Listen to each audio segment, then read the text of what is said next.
Elon Musk strolled quietly through the busy streets of Manhattan on a bright fall day, almost disappearing into the crowd. Dressed in casual jeans, a worn leather jacket, and a cap pulled low over his forehead, no one paid him any attention at first. Passers-by, busy with their daily routines, barely glanced at him. The air was filled with the aroma of roasted peanuts from a nearby street cart, and countless yellow cabs scurried around, forming the familiar soundscape of New York City.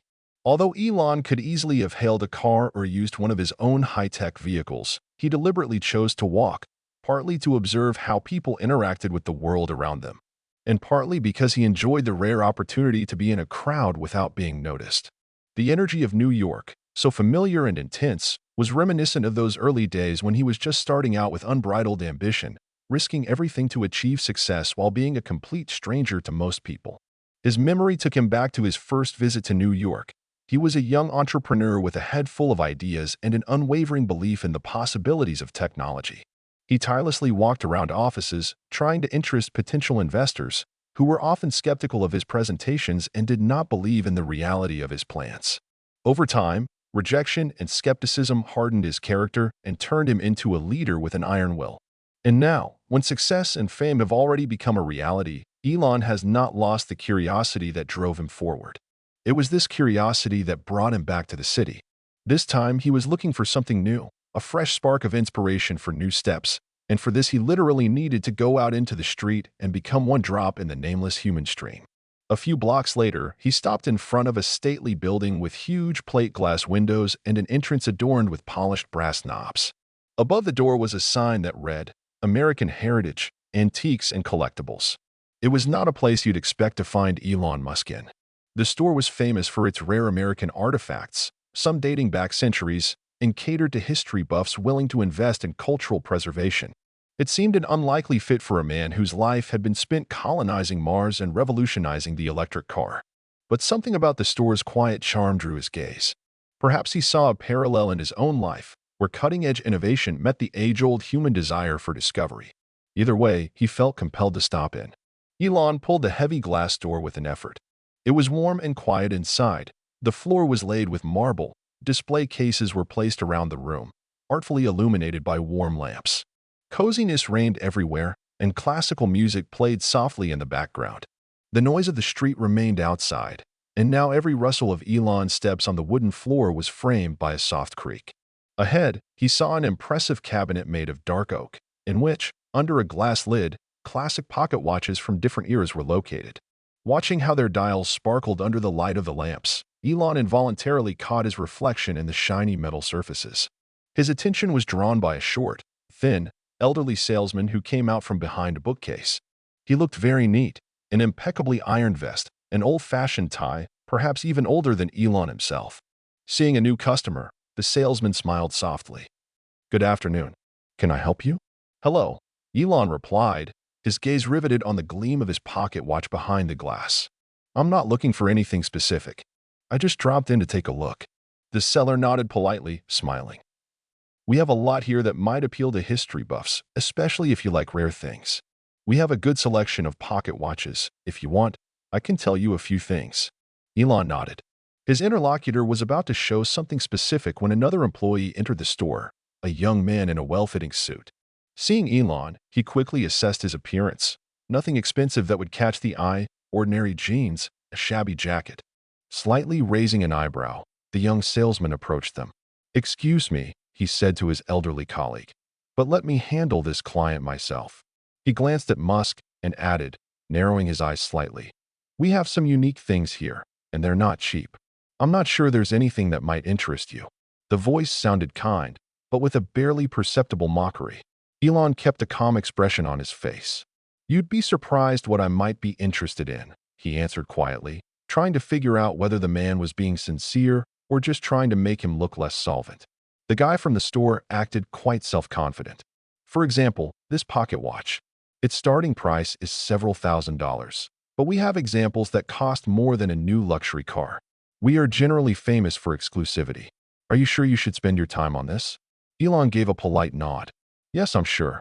I love rare historical items and decided to drop in. Maybe I'll find something special. Thanks for warning me about the prices." The young salesman apparently expected the unfamiliar visitor to become embarrassed or leave. But Elon showed no signs of embarrassment. This seemed to surprise the employee, who continued, now with a slightly noticeable annoyance. Okay, if you still want to know the details. He carefully took a massive pocket watch with an intricate engraving out of the cabinet and handed it to Elon. The watch sparkled in the lamplight, and Elon, holding it in his hands, gently wound the spring. "Well done," was all he said, listening to the rhythmic ticking. "And who did they belong to?" The young man hesitated slightly. "They say that this watch belonged to one of the largest industrialists of the late 19th century. But in general, it costs as much as a decent apartment in this city." Elon gave the watch back. "I see. It's good that you warned me." However, the seller, judging by the expression on his face, still had doubts about Elon. And he quickly added, "I must say, only a very narrow circle of people actually understand the value of such things. We don't let just anyone who comes in off the street touch them." The older colleague standing nearby seemed to understand how tactless the younger man's words sounded. Elon just nodded, not wanting to escalate the conflict. He looked at the other display cases, which displayed antique furniture, posters, and the like. The younger employee took a step back, folding his arms across his chest. Elon casually looked around. The store had many items with different histories, and he liked to find parallels with his own life, because he, too, was always looking for something new and unique.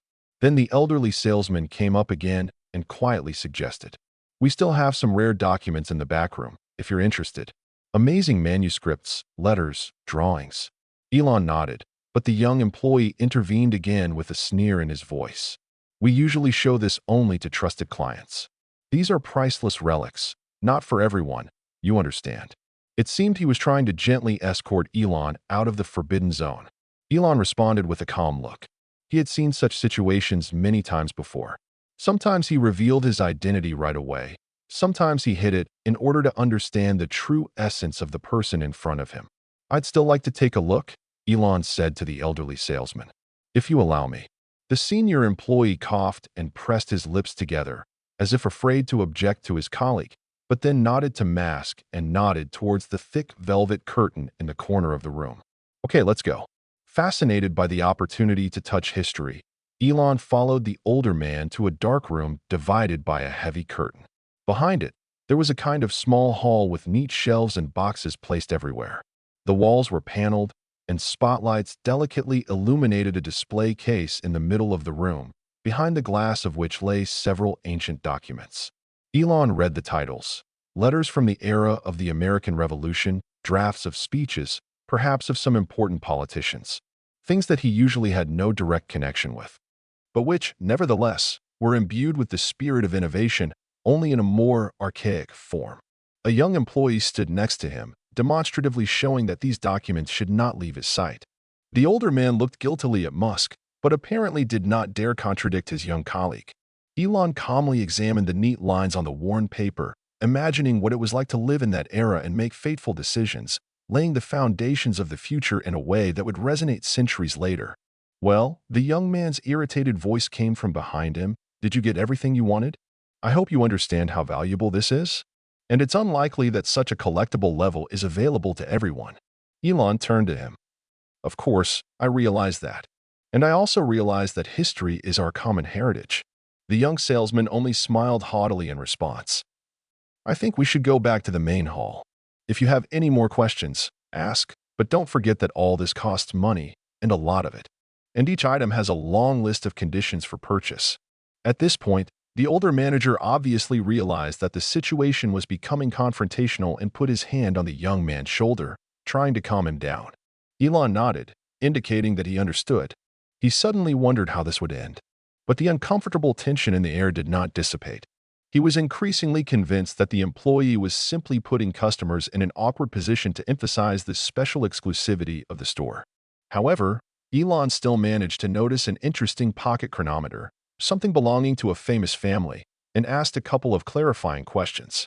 The young salesman answered each time in a condescending tone, hinting that the price tag was so high that these things were not intended for random passersby. However, despite all this pathos, Elon continued to chat politely, deliberately not revealing his status. After a while, Footsteps were heard from the street, the door rang with a bell, and a confident, respectable man in an expensive suit entered the room. Upon seeing him, the young employee instantly transformed. His face lit up with a smile, his voice warmed up, and his behavior became obliging. It soon became clear that this client, whose last name was Everett, was interested in the very pocket chronometer that Elon had spoken about. The young employee literally snatched the watch from the display case, demonstrating all his servility, and began to praise it to Mr. Everett. Elon pulled back slightly, watching Everett mutter something about the historical significance of the item, peering at the engraving through a special magnifying glass. The older salesman stood nearby, trying to look calm, but it was clear from his look that he understood the whole embarrassment of the situation when one customer was literally humiliated and another was raised to a pedestal. Meanwhile, the young employee did not miss the opportunity to insert barbed remarks about random people who, they say, have no idea about collecting. Eventually, Everett apparently decided that the item was right for him and said he would return with the necessary paperwork to complete the transaction. He glanced toward Elon, who finally came over and asked if he could make a competitive offer for the same watch. This slightly surprised Mr. Everett, but the young employee seemed outraged. How could a simple stranger want to get involved in the deal? "You do realize how much this thing costs, don't you?" he said tensely. "Our regular customer," he nodded toward Everett, "has practically reserved it, and it's a matter of honor for us." Elon calmly confirmed that he was aware of the potential high price and that he was not interested in profit, but rather in preserving historical artifacts for future generations. Everett, a seemingly intelligent man, asked Musk a couple of clarifying questions, trying to figure out how serious he was. The young employee at this point tensed up, obviously not wanting to see a potential deal with his important client fall through. The conversation reached the point where Elon admitted that he was even willing to collaborate, perhaps to organize joint ownership or to provide the watch to a museum. Mr. Everett was even intrigued by the idea. He asked if Elon was afraid to compete on price. He replied that if the conditions were adequate, he was ready. Then the door opened again and a young man in an expensive suit entered the store, clearly waiting for Elon. Upon seeing Musk, he exclaimed, "Elon, sorry I'm late. Your taxi is already waiting, and I brought the documents you asked for." And he handed over the folder. The entire store instantly went silent. The elderly salesman froze. The young employee lost the power of speech, realizing who was standing in front of him. And Mr. Everett slightly raised his eyebrows. After all, everyone knows the name Elon Musk. There was silence until the situational wave subsided. Elon just threw up his hands, as if to say, "Sorry, I didn't mean to advertise it." Now everyone understood that their unsuitable buyer was one of the richest and most influential business leaders in the world. The young salesman blushed and tried to justify himself to Musk, saying that he didn't know who he was and that he didn't want to seem impolite. Elon answered briefly but clearly, "That's the thing. You don't need to know who I am to be polite. People should be respected not because of their status or money, but just like that." The words sounded like a lecture. The salesman seemed ready to sink into the ground. The elderly clerk smiled with relief, although he felt awkward. In turn, Everett expressed a willingness to discuss issues of continued ownership or cooperation regarding the watch, and Elon agreed. They sat down to talk, swapping ideas about how best to preserve the historical heritage by providing access to museums or other public institutions. In the end, it seemed, a compromise was reached. Everett would buy the watch, but on terms that would allow Elon to temporarily borrow it for public exhibitions. When everything was settled, Elon thanked the elderly salesman for his politeness and willingness to help, and reminded the young man that the lesson was important. You need to treat everyone well, not just your recognized customers. Leaving the store, Musk felt an inner satisfaction. He saw how behind the external glitter and status there lies a common human clash of ambitions, fears, and prejudices. He stepped outside and took in the cool air. A stream of people rushed past him, becoming a nameless crowd once again. Elon's assistant approached him, hinting that it was time to hurry to the next meeting, but Musk lingered for a second, turning to the store window. He imagined how that young employee felt now, realizing how easy it was to mistake a person based on their clothes alone. Elon hoped that this episode had taught him something. After all, sometimes genuine curiosity and respect for people are more important than big names and a huge fortune. He walked down the steps and climbed into the black SUV that was waiting for him. Sitting in the soft leather chair, he thought about how often we judge by appearances. The world knew Elon Musk as Rocket Man and an automotive revolutionary, but in that shop he was just a stranger in a shabby jacket, a random passerby. And yet, very often, this is how each of us reveals our true nature, how we behave with people from whom we do not expect benefit or glory.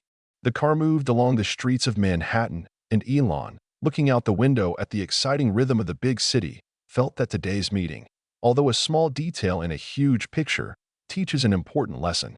Sometimes we miss the opportunity to build bridges and connections, deciding that this is not my circle or this person does not look wealthy enough. But real discoveries happen where we least expect, and precisely when we are ready to open up to another. A few days later, Elon moved to the other side of the country, to sunny Los Angeles.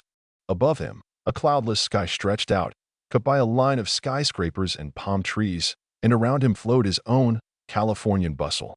He had arrived on business related to a satellite communications project, but at some point, in order to distract himself from office negotiations, he decided to drop in at a local technology museum. This museum was famous for showing the path of American innovation, from the first telegraph machines to modern robots. Elon had long wanted to go there, but never found the time. When he entered the spacious foyer, the cashier sold him a ticket indifferently. Apparently, without a crowd of journalists and spotlights, no one recognized Musk here. He liked it.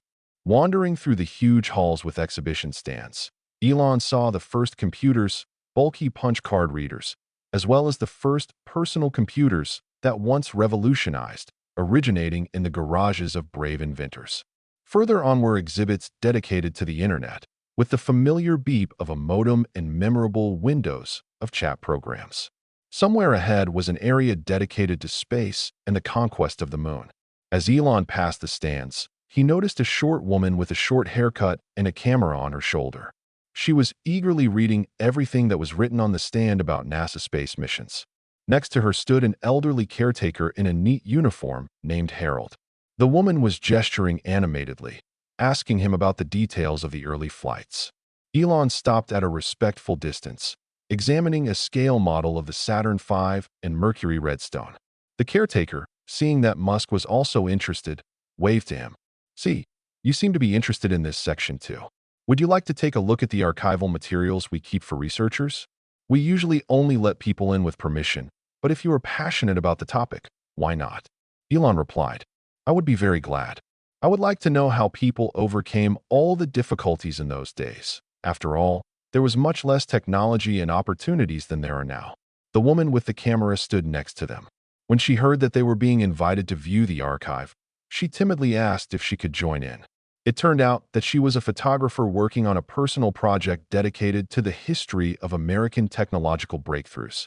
The caretaker was initially hesitant about allowing the photo shoot, but seeing her enthusiasm, he finally agreed, on the condition that there would be no flash and that the museum's rules for handling documents were followed.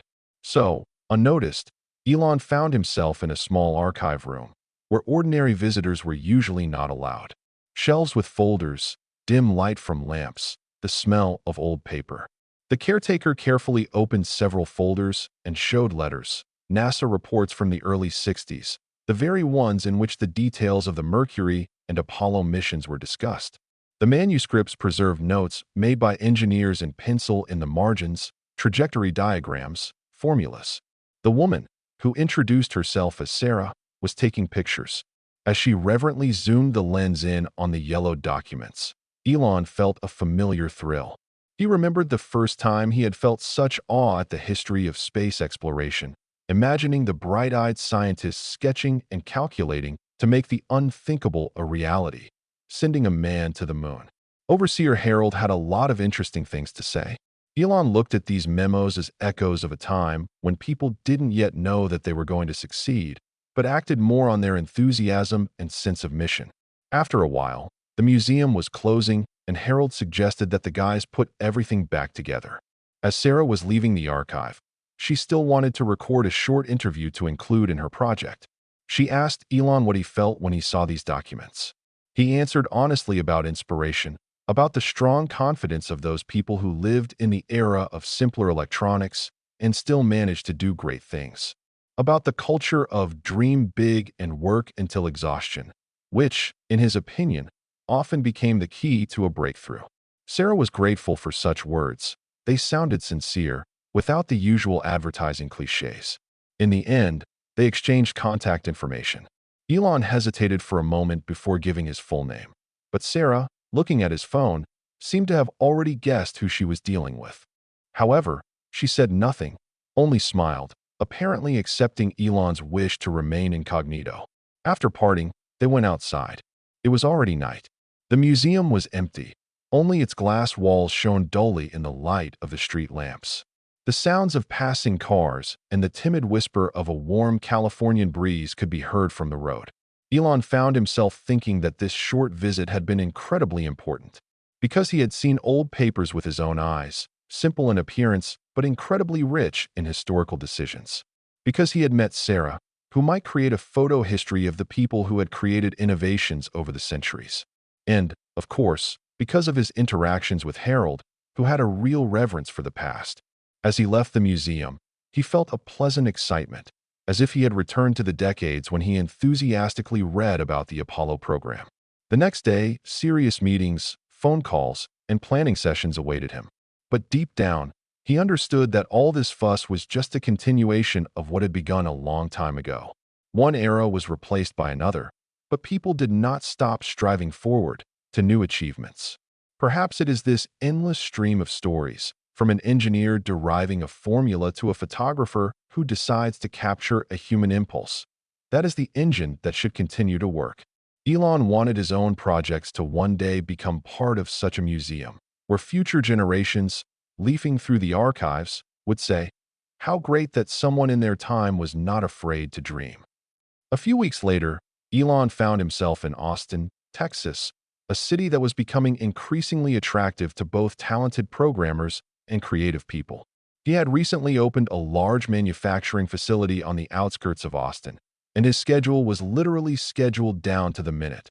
Tours of the workshops, negotiations, and discussions of the local infrastructure. But, as often happened, in addition to business visits, he wanted to feel the atmosphere of the city more deeply, to look at its more human side. On a rare Saturday morning without meetings, Elon decided to take a quick stroll around downtown Austin. From the first few minutes, the street life was shining before him in all its glory. Music, buskers, bicycle bells were everywhere, and people of all styles and ages met in small shops and restaurants. The city looked fresh, energetic, where old-world architectural notes of the Wild West intertwined with trendy coffee shops and restaurants. He reached a farmer's market that stretched across an entire town square. Lines formed at each stall. Some offered fresh vegetables and fruits, others handmade cheeses, and nearby candles with natural scents and products of local artisans. Elon looked at all this with the curiosity of a person who is interested in any attempt by people to invent and produce something, from rockets to jars of hot sauce. It was nice to feel like just one of the visitors, whom no one singled out from the crowd. As he approached the far corner of the market, he noticed a group of people standing in a tight circle, chatting animatedly. Through the thinning ranks, he saw a group of students displaying a homemade robot and stopped to see what they were doing.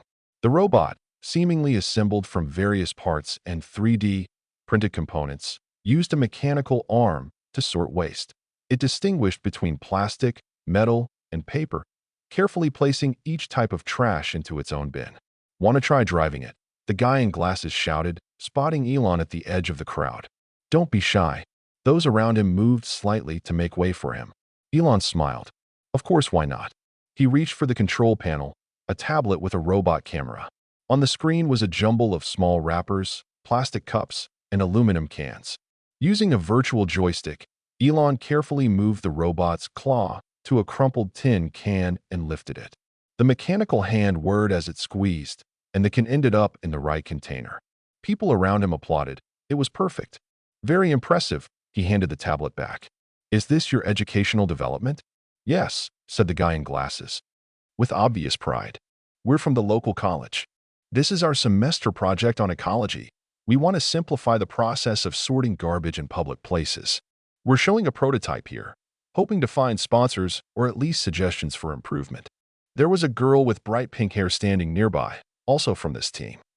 "The controls and algorithms are all based on open-source software," she added. We want to make sure that anyone can build a similar robot from available components. Elon nodded, noticing how much soul these guys had put into the project. Well done. You are solving a real problem and doing it from scrap parts. Keep up the good work. You might end up with something really important. The guy handed Elon a leaflet. If you know anyone who might be interested in us, here are our contacts and website. We would be happy to accept any support. Musk took the leaflet and put it in his inside pocket. I'll see what I can do. Good luck to you.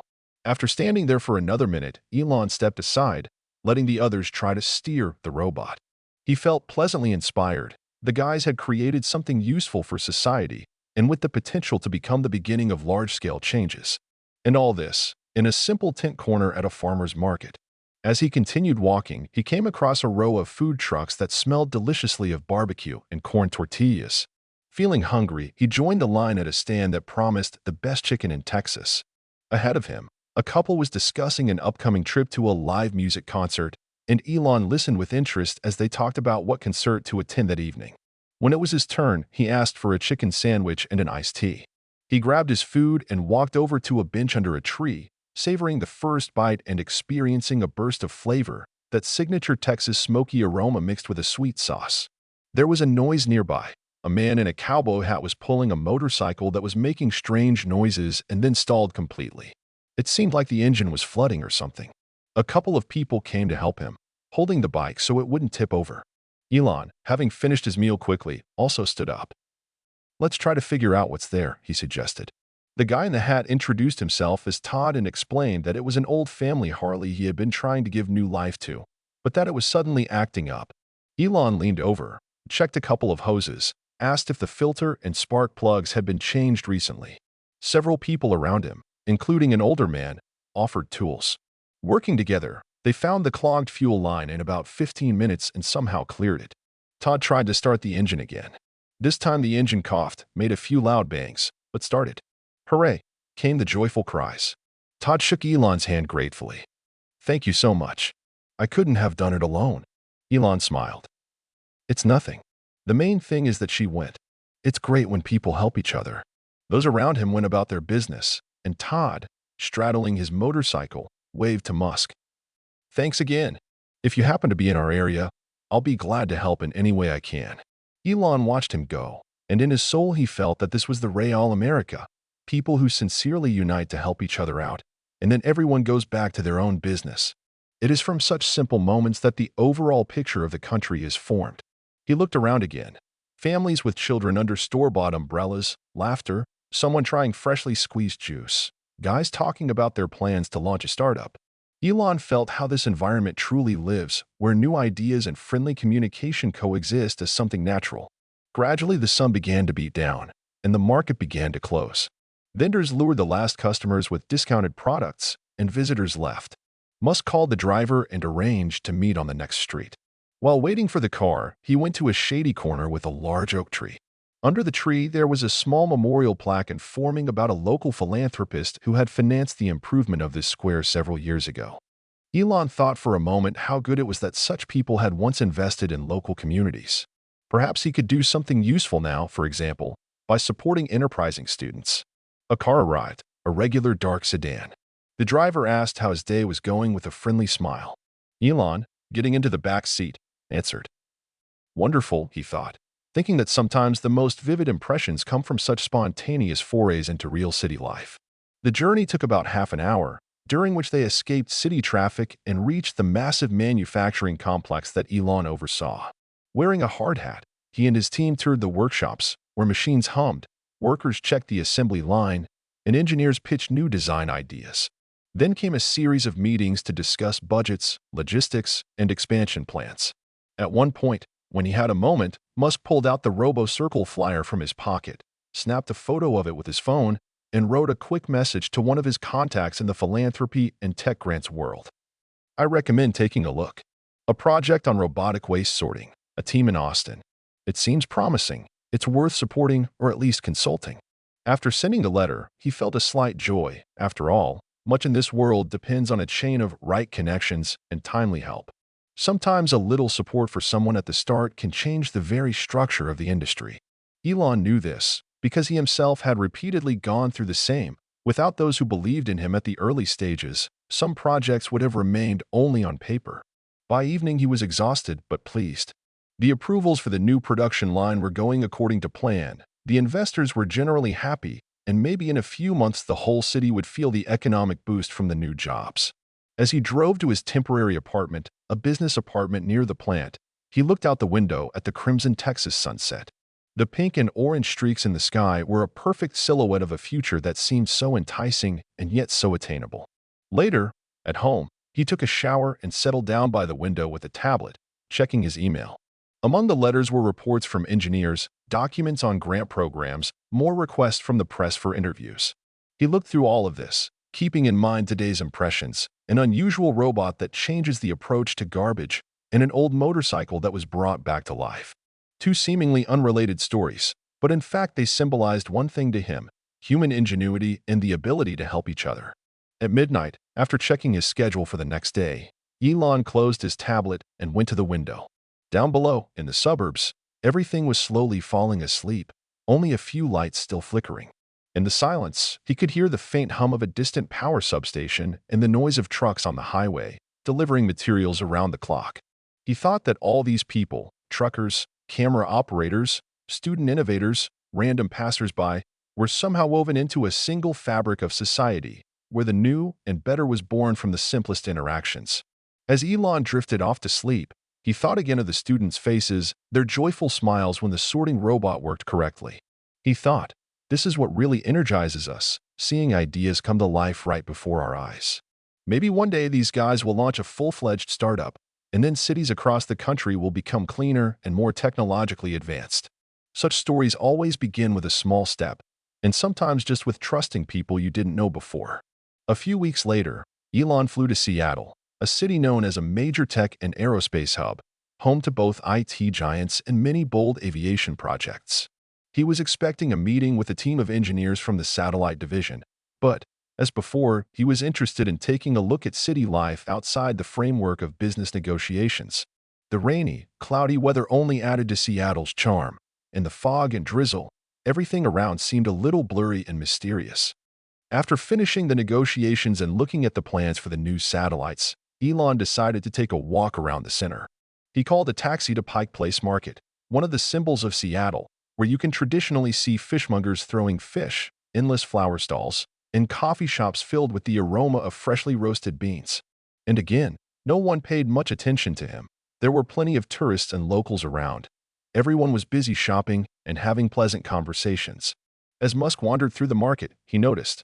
Here they were selling wonderful handmade souvenirs, there, fresh seafood, and somewhere nearby street musicians were playing relaxing tunes. Approaching the end of the row of stalls, he saw a small shop with rare books and old maps, explorers' archives. Elon, remembering his recent experience in an antique store in New York, decided that he could find something interesting here too. The shop was dark and quiet. The smell of old pages hung in the air. On the high shelves stood volumes of travel, cartography, and the adventures of seafarers. Behind the counter sat a man in glasses and a sweater that looked more like a moth-eaten relic. He glanced at the visitor who had entered and went back to reading.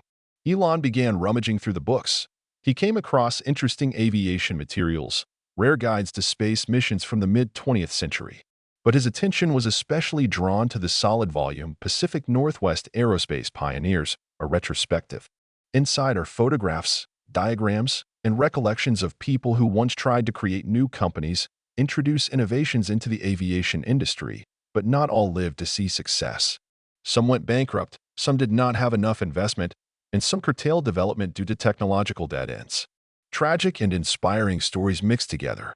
Elon immediately recognized the familiar names of those who ultimately influenced the development of the space industry and those who remained failed geniuses. "It's amazing, isn't it?" A voice was heard. The seller, noticing the interest, rose from his stool. "Our region is often associated with Boeing, but there were many other forgotten projects. Those who also dreamed of the sky, but remained in the shadows." Elon nodded. "Yes, most people only remember the big market leaders and usually keep silent about the dozens of small startups that invented something. But it is precisely in such trifles that breakthrough ideas are often born." The seller smiled, looking at him. "If you are interested in history, I advise you to take it. This book is no longer reprinted. It contains many little-known facts. Elon didn't hesitate to buy. As he paid for the item, his eyes fell on the postcards on the counter. One, titled Seattle 2050, an artist view, showed a futuristic city with skyways and floating platforms over the bay. Elon picked it up and imagined what the skies above Seattle might look like if electric hovercars or satellite drones were flying everywhere, distributing supplies. People usually take it as a toy, said the seller, but maybe it's a kind of prophecy? Elon chuckled quietly. Maybe. Let's add her to the shopping list too. With these words, he left the store, clutching the bag with the book and the postcard. Outside, the rain had picked up slightly, turning into a fine drizzle. Elon decided to find a place to drink coffee.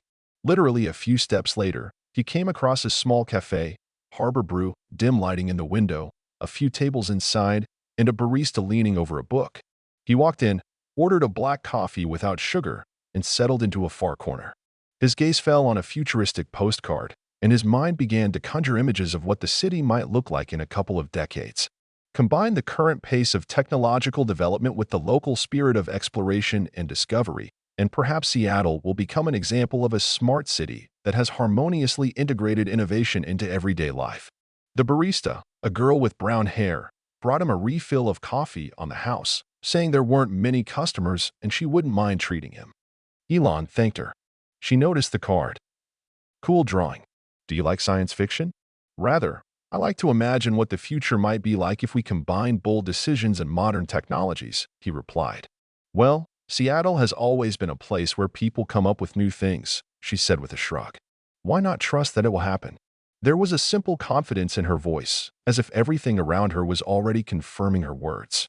Having finished his coffee, Elon went back out into the drizzling rain and wandered along the embankment. The lights of ships flickered in the distance, the lights of the airport glowed dimly in the sky. He somehow thought about how all these people, from ship mechanics to programmers and skyscrapers, progress forward, sometimes not even realizing the big picture.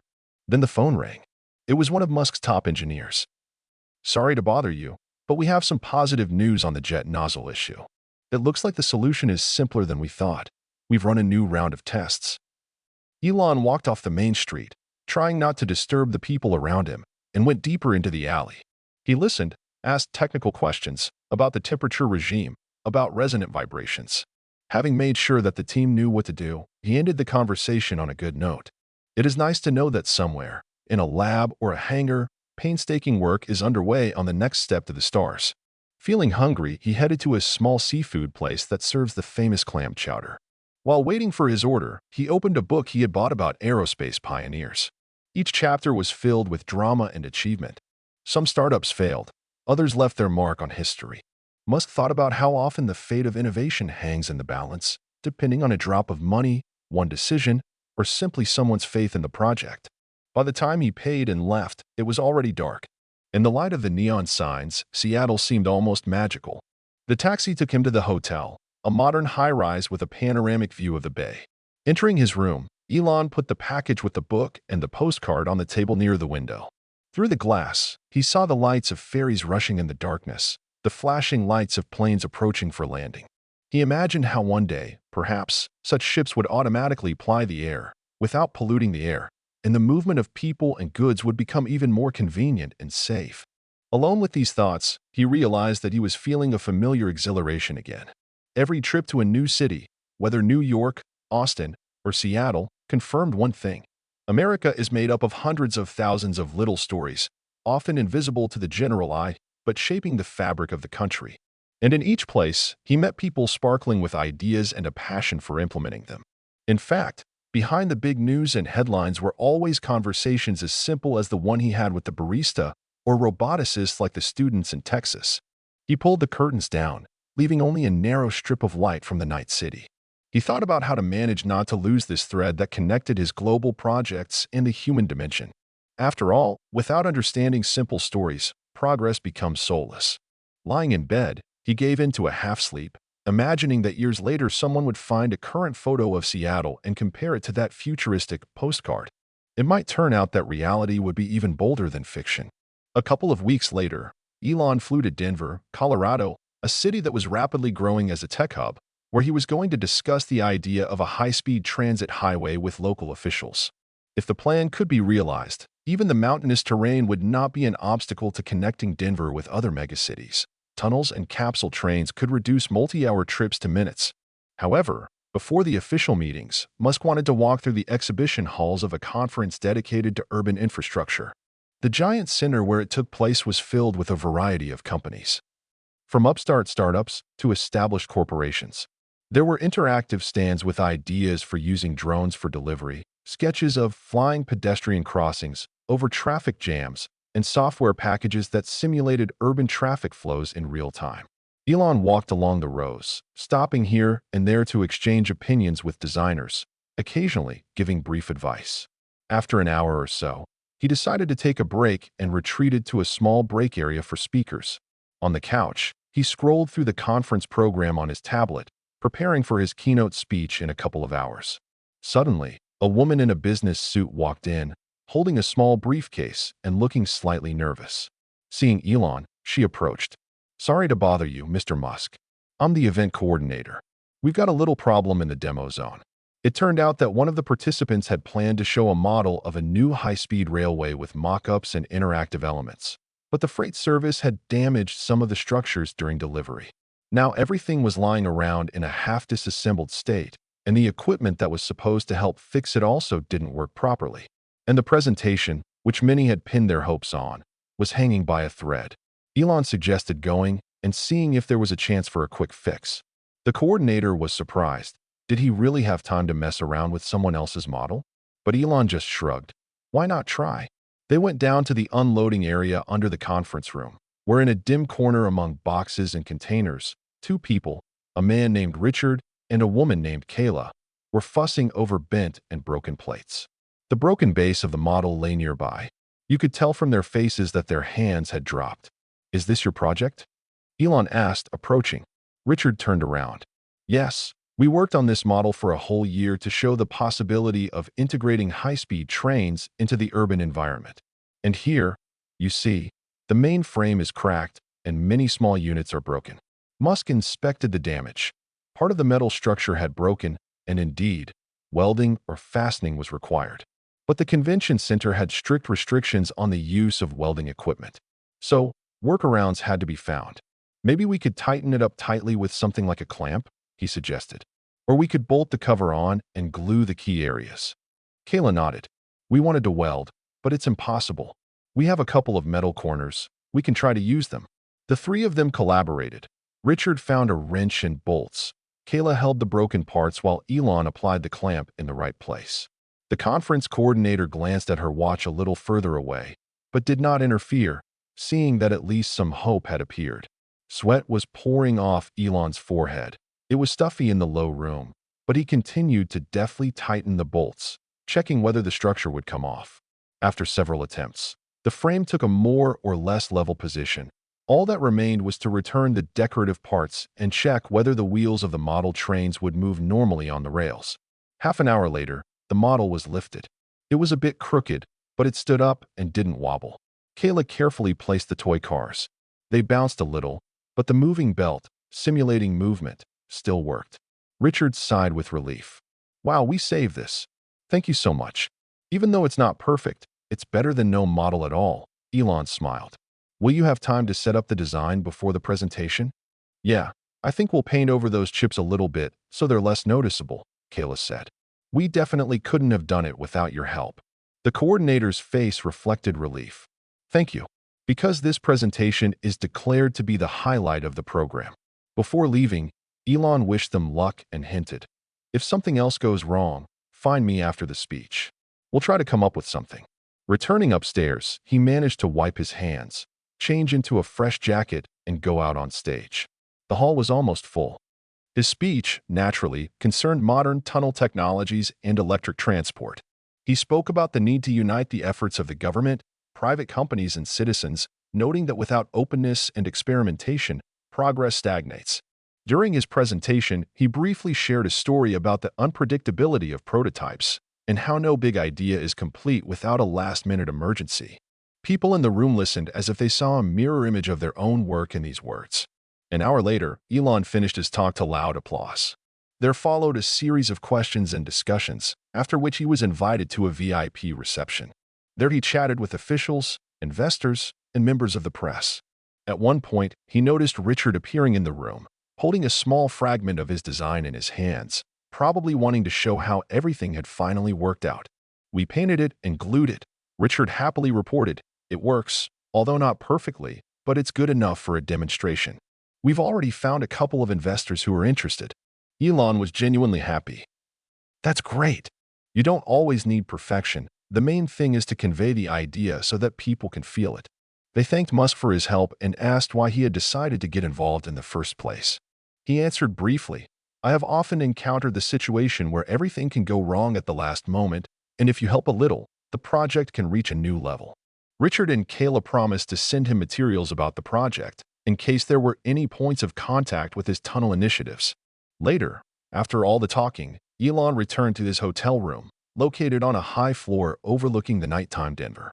Closing the door behind him, he sank tiredly into a chair, thinking, how many people around the country right now need just a little bit of support so that their idea doesn't die? Outside the window, everything was shining with lights, and cars flashed on the streets below. Each light, he thought, is a separate life, a separate hope. The phone was constantly beeping with incoming messages on social networks and email. Many were discussing his speech at the conference. Some were sharing stories of failures and successes. Elon closed his eyes for a moment, feeling pleasantly tired. He glanced at his watch. It was already past midnight. Tomorrow there were more meetings, preliminary agreements to be concluded. And yet the brightest moment of this day would not be the discussion of serious contracts, but the rescue of a fragile model that almost remained in the boxes. This was another reminder that big plans are brought to life through specific, sometimes chaotic actions, and sometimes the most important thing is to simply come to the rescue. He stepped out onto the balcony, feeling the cool wind from the mountains. Somewhere in the distance, the silhouette of the Rocky Mountains loomed, majestic and monumental. Natural beauty and human ambition, Elon thought, should exist in harmony, not in conflict. He stood there for a few minutes, listening to the almost indistinguishable noises of the night. And, mentally saying goodbye to this day, he understood that tomorrow he would have to return to the fast pace of negotiations, but with a soul recharged by a story about how the main thing in any business is not to give up and offer each other help in time. Very soon after the conference in Chicago, Elon found himself on the other coast, in Miami, Florida, a city that seemed to live exclusively on nightclubs and resort bustle, but in fact was also full of ambitions and people striving to change the world. He flew here to study the possibility of placing a rocket test stand near the coast. There were not many official meetings, but each promised difficult discussions with local authorities and environmental organizations, because in Florida any large project raised questions about the preservation of fragile coastal ecosystems. With the day off from his day's work, Elon decided to take a stroll along the Miami Beach boardwalk. The sun was setting, the beach was awash in orange and pink, and somewhere beyond that, the nightlife was thriving. But Musk wanted a break from the din of music and advertising. He walked past a row of brightly colored bars and restaurants, hearing laughter coming from them, and found a relatively quiet stretch of beach where artificial light barely reached. Only the occasional jogger and passerby remained. He sat down on the sand, admiring the pearlescent reflections on the water. The wind gently ruffled his hair. There were few stars in the sky, but the moon brightly illuminated the ocean, creating a swaying silver path. For a while, Elon simply listened to the sound of the waves, returning in his thoughts to his own projects: rocket launches, electric cars, satellite networks. All this was spinning in his head, and he instinctively calculated how realistic it was to deploy testing infrastructure in Miami. Soon a young man in a tracksuit, with a heart rate monitor on his wrist, stopped next to him, breathing heavily from a run. His name was Demean, and he politely asked if he could sit down next to him. The beach was spacious, so Musk nodded with a smile. "Sure. A good place to catch your breath." The runner, having caught his breath a little, told me that he works as a paramedic at a local hospital and runs in the evenings to let go of all the stresses of the day. Damien's silhouette in the moonlight merged with the twilight every now and then, but his voice sounded tired and proud of his profession. Elon asked him with lively interest about his work, about what it was like to save people in an ambulance. Demean admitted that not everyone understands how much bureaucracy and routine there is in this job, despite the heroic aura. But when you manage to arrive on time and actually see how the person is getting better, he said, you understand that it was all worth it. Yes, it's similar to when we launch rockets, Elon responded with a strange comparison. There's a lot of bureaucracy and risk in that too. But if you manage to take off, you feel that all the efforts were worth it. Damien chuckled softly. It's funny. It would seem that these are completely different spheres, but the principles are really similar. They sat there for about 10 minutes, exchanging thoughts about what it was like to constantly balance the pursuit of difficult goals with the grind of reality. Eventually, Damien thanked them for the conversation and headed toward the parking lot, and Elon stayed a little longer, reflecting on how often strangers' personal stories touch something deep within him. The next day, he was back in meetings, touring potential missile test sites, looking at seismic data, and listening to the concerned voices of local environmental groups. They kept emphasizing the vulnerability of mangroves and beaches. Elon calmly explained that damage could be avoided with proper planning, and that the goal was to move some of the heavy testing to platforms in the ocean. But convincing people was harder than doing the engineering calculations. Still, he remained optimistic. In the evening, he decided to return to the same beach area, but there was a noisy atmosphere there, because people had come from different bars. Quickly realizing that he would not be able to find silence, Elon went to the hotel, and up on the balcony, he watched the city bloom with neon lights and how somewhere in the night the masts of ships sailing in the bay blinked. Miami turned out to be a contrast: business shakeup during the day, a noisy carnival in the evening. But in between, something very lively and bright shone through. And Musk again caught himself thinking that here, as in New York, Austin, or Seattle, people were looking for a balance between entertainment, nature, and their own aspirations. The next morning he flew on, leaving behind sun-drenched beaches. But the nightly conversation with Damien on the beach remained in his memory.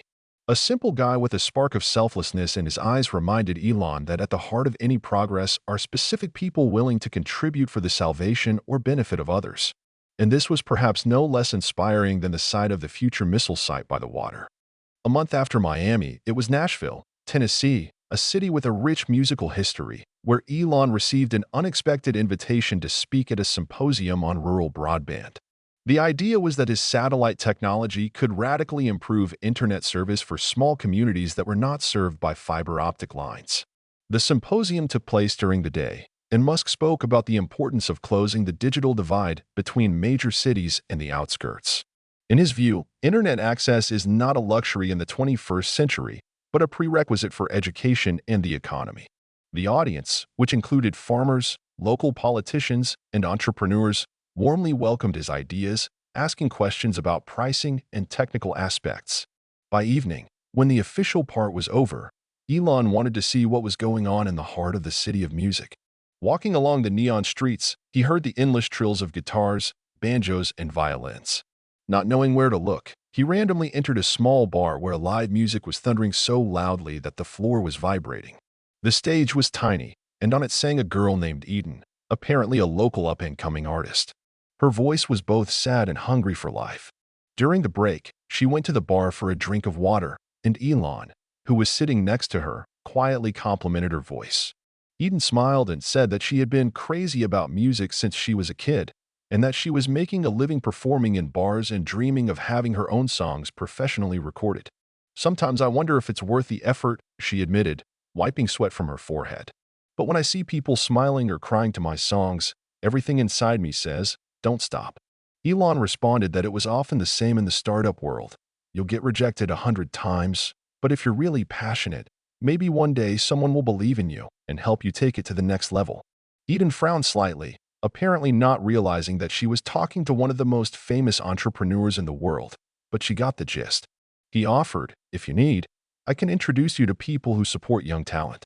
She thanked him, although she wasn't sure if she meant it. It was clear from her expression that she had heard many such promises, but rarely was anything real followed by them. However, a spark of hope flashed in the depths of her green eyes. When she went on stage to perform the next song, Elon felt a mixture of admiration and pity wash over his soul. After all, perhaps it was people like Eden who would one day ignite a new wave in music, if they were given a chance. He sat at a table, sipping local beer and listening to the lyrics. They were both dark and bright. The bar was small, but the crowd was welcoming the singer with all their hearts. Some were clapping, some were tapping their feet, some were ordering more drinks. The whole atmosphere seemed to be permeated with the old spirit of Nashville, a city where every other person carries a guitar, hoping to become a country star. Later, as he was leaving, Elon approached Eden and repeated that if she needed help, she should contact him. The girl smiled and said, "Thank you, we'll be in touch." Although neither of them were sure where this would lead. As he left the bar, he inhaled the humid air of the southern night and thought that human determination manifested itself in the same way, whether in rocket science or in songwriting. The next morning, he had more meetings about the satellite network project. He spoke again about the importance of creating an internet bridge to the rural wilderness, where people have been deprived of equal opportunities for decades, and where talent can be born anywhere, like that girl Eden in a tiny bar. After the visit, he left, but the memory of her voice and the songs she performed remained, fueling the dream that even in the depths of country bars, great destinies can be born, if they are given at least a little encouragement. A couple of weeks later, Elon made it to Washington, D.C., completing a series of flights, meetings, and conferences. Here in the capital, a world of its own reigned. The dignified white columns of government buildings, the grand monuments, the austere atmosphere in the corridors of power. He had come to negotiate with officials about government regulations concerning new technologies in the space industry. These were high-level conversations, accompanied by legal documents, presentations, and consultations with lobbyists. In between meetings, Elon took a stroll down the National Mall. The monuments rose majestically under the sunset sky, reflected in the water. He walked past the Lincoln Memorial, looking at the speeches carved into the walls, and then walked up to the Vietnam Veterans Memorial, where people were touching the panels with the names of the fallen, paying tribute. The sight gave Elon a sense of time, the power of history, and how every step of the past shapes the present. He walked out onto the grassy area in front of the Capitol and closed his eyes for a moment, imagining how many decisions were made here, determining the fates of generations. He thought about his meetings. Our goal is to convince the government to support progress. Somewhere inside, he felt that the bureaucratic process often slowed down ideas, but without this system it was impossible. You need to learn to conduct a dialogue, to seek mutual understanding. His day was over, and he went to a small bookstore on a side street where his eye caught a volume dedicated to the unsung heroes of American progress, the farmers, teachers, micro-inventors who didn't make it into history books but made a significant contribution to the country. Elon bought it immediately. Carrying such a book through Washington at night was especially symbolic. The city was associated with big politics, and he held in his hands the testimonies of modest geniuses, unnoticed but important. Back at the hotel, he stepped out onto the balcony. The view of the Capitol's lights was mesmerizing, the Washington Monument glowing, the domes of government buildings twinkling. Tomorrow there would be new dialogues with congressmen about funding space programs, tax breaks for green industries, and much more. But now he was thinking not so much about protocols as about the fact that somewhere far away, in tiny towns, people could compose music, build cleaning robots, develop the Seattle of the future, or repair motorcycles, like in Austin. They were all links in one big chain, American culture and spirit. He sat down at his desk and began sketching out a new initiative he'd been mulling over for a while, bringing together educational programs, community museums, and tech startups. We need to show people that progress is built on the shoulders of previous generations, he wrote, and that today's innovators need to stay connected to their roots, too. His thoughts darted between memories of the NASA archive in Los Angeles, of a farmer's market in Austin, of Nashville's music bars, even of an embarrassing encounter at a Manhattan antique store. Each time, the behavior of others, the chance conversations, the unexpected encounters revealed something new about who people are and what drives them. Late that night, he finished writing the draft of the memo. Tired but satisfied, Elon turned off his laptop. Looking into the night lights, he saw how somewhere out there, in the working-class neighborhoods, life went on as usual, and perhaps right now someone was sitting in a workshop, inventing another interesting thing. Or in a tiny recording studio, trying to record a song that would become a hit tomorrow. Or, perhaps, in a modest house, someone was drawing a plan for the first patent in his life. The next morning, more formal visits awaited him. But after they were over by lunch, Elon took the car and headed out of town to enjoy the quieter landscape of Maryland. He loved short drives where he could be alone with his thoughts. Country roads led through fields, the occasional farm, and low hills. Here and there were signs for fresh produce sales, and there, signs for weekend markets. Elon stopped at a small food court selling pies and sandwiches. He ordered coffee and sat down at a plastic table under a spreading tree. The atmosphere was peaceful. The velvety silence broken only occasionally by passing cars. An elderly couple sat on the next chair, lazily chatting about their gardening chores. Musk couldn't help but notice how the wife was telling her husband about the new seeds she was going to plant. There was something touching about it, a reminder that the world of great progress is sometimes based on small joys. He drank his coffee and thought, how much I've seen in the last few months, moving from one metropolis to another, and yet, in fact, every point on the map hides the same living details. He got back into the car, driving deeper and deeper out of town until he found one observation deck that offered a view of a wide river and distant groves. A majestic expanse stretched out from above, and Elon stood in the wind, feeling his thoughts come into order. He understood that even his large-scale projects were only a small part of a grand mosaic created by millions of people: programmers, farmers, musicians, volunteers, doctors, teachers. He returned to Washington in the late afternoon. The following days were spent in negotiations. He managed to negotiate some concessions for experimental launches and convey the idea of the importance of funding research in the field of transportation. The local press managed to interview him, in which he, of course, mentioned the need not to close in on narrow circles, but to invest in the development of society at all levels. After all, innovation begins not only in large corporations, he said then, but also in small workshops, and even at farmers' markets, as I once saw in Texas. When it was time to leave, Elon, standing in the airport lounge, looked around at the noisy crowd in different suits, high-ranking officials with briefcases, and ordinary tourists. And each of them could be united by one American trait: the desire to move forward, to seek the best, to believe in opportunities. He smiled, remembering how many discoveries ordinary conversations without ties brought him. It was in them that very fire of the human spirit flared up every now and then. A few days later, Elon returned to the California office, having completed his wanderings across cities and states. At first glance, everything around him was the same. Employees scurried along the corridors, waiting for new instructions. But inside, he had accumulated a huge baggage of stories and inspiration over these weeks. He called a meeting of top managers, where, in addition to work-related issues, he told them how, during his travels, he saw boundless potential in people. He emphasized the importance of finding talent not only among graduates of elite universities, but also among those who build a robot in a garage or compose their own music while playing in a bar in the evenings. We sometimes get fixated on global plans, he said, but sometimes real magic happens right under our noses, in an inconspicuous place. The team listened, asked questions, and someone even suggested holding a grant competition for young amateur developers. Elon picked up on the idea. Yes, these are the steps that can ignite those corners of the country where everything is in its infancy. Having written down the main points, they moved on to other things, but the feeling that something new had been born was in the air. In the evening, back in his office, Musk sat by the window. Through the glass he could see high-tech buildings, offices of large companies, and in the distance, the glare of streetlights. He remembered the names of cities: New York, Los Angeles, Austin, Seattle, Denver, Miami, Nashville, Washington. Everywhere he noticed in people a common desire for renewal and progress, albeit expressed in different ways. In an antique store, he was shown the importance of not judging a person by their appearance. In the Space Museum, he was reminded how early engineers achieved the impossible. In the rows of Austin farmers, he saw students whose homemade robotics could improve the environment. In Nashville, he met a singer who does not give in to many doubts. In Miami, he heard how a paramedic saves lives every day, remaining a modest hero.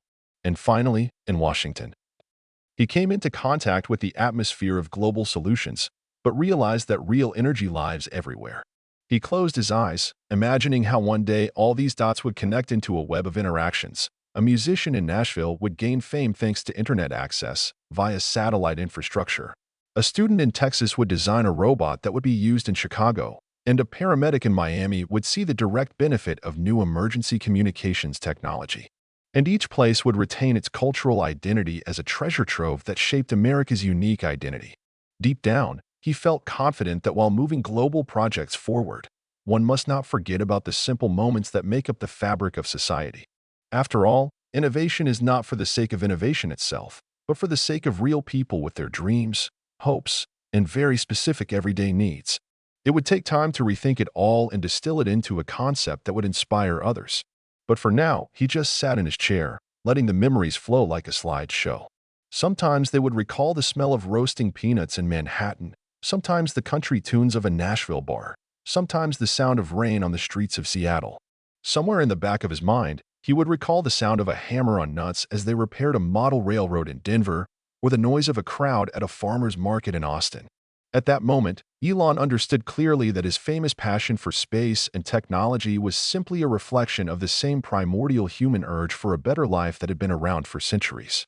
And while he presented himself as a billionaire visionary, in every city he visited, he saw that the same sparks of flying above the clouds and making the world a better place could arise in any passerby, if only they were given a chance. Thus ended his series of moves. But the story remained open, because tomorrow already held new challenges and opportunities. In fact, you never know what turn you'll come across, a student with robots or an antique dealer with unseen relics. This thought filled him with quiet joy. Life will go on, and in all corners of the country, from small provincial corners to neon-lit megalopolises, people will continue to build, compose, search, and hope. Elon felt that he was part of a single American story, a large canvas where everyone adds their own colorful brushstroke, bringing the common future closer to something as yet unimaginable, but certainly beautiful.